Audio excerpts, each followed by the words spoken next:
Inside Lacrosse talked with several Division I coaches about national topics heading into 2016. When discussing Player of the Year candidates, 5 names stood above the rest. I think it's Miles Jones, man. I think he's a freak.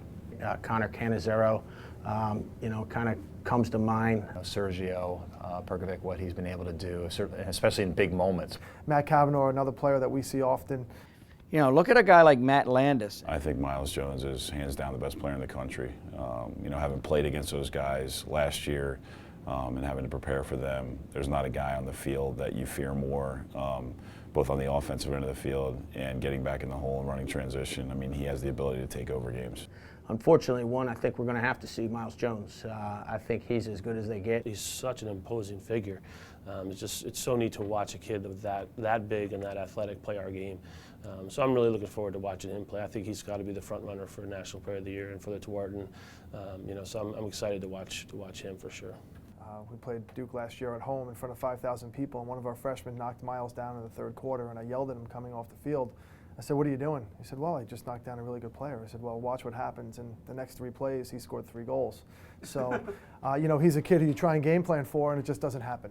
So those 2 guys really come to mind. Duke was a team we played in the playoffs. I think obviously, he's got to get some consideration. Jones, I mean, he's athletically and his abilities and what he can do on a lacrosse field between the lines is something that we haven't seen a whole lot of in our game, and as long as I've been around it. You look at the national champion in Denver, kind of their top guy with a Cannizzaro type player, potentially being in the mix there. I think that Cannizzaro kid is arguably the best, most dynamic dodger in the country.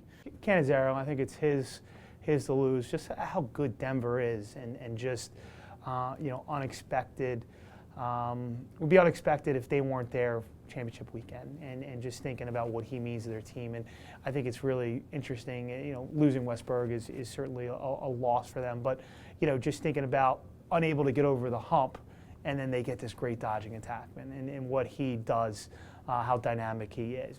I mean, Sergio Perkovic, a guy we try and game plan for when we play Notre Dame, is a guy who comes to mind. Well, I mean, you look at what Sergio did out at Notre Dame. How he just, you just see him and what he's been able to do in, really high pressure, highly competitive games and NCAA play. A guy like that, he's capable of playing extremely well. Obviously when the lights are on, but if he can string that together, in a lot of games throughout the year, I'm sure he could make a pretty big case for himself.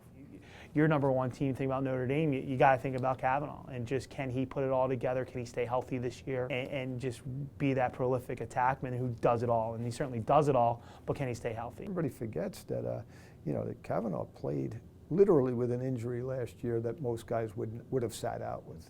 There's really no better defenseman than Matt Landis, the Notre Dame defenseman. Just outstanding.